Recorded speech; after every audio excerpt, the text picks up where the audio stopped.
шаштарды қолдан істеген, мыстан, күмістен сырғаларды істеген. Мына бірінші бізде сырға істелу жолы, астындағы шашақтарымен бірге істелінген.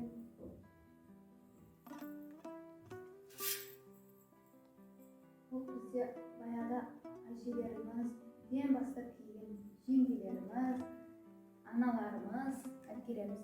Ал бұл біздің шекелік.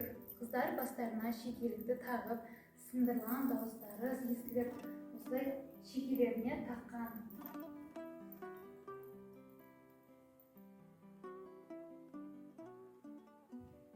Қыз кезінде тағылады ол, өйткені қыз болып түскеннен кейін олар уже таға алмайды, орамал тағады, ана болған соң.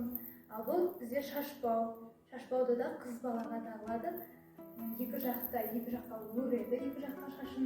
Сосын екі жағына шашбауын тағып, шашы ұзын болсын деп, төменге түсіп тұрсын деп, осылай шашбауын тағады. Сыңғырлаған дауысы шықсын деп, осындай қылып, әдейі дауысын шығып жүрсін деп, не істейді, осылай істеп.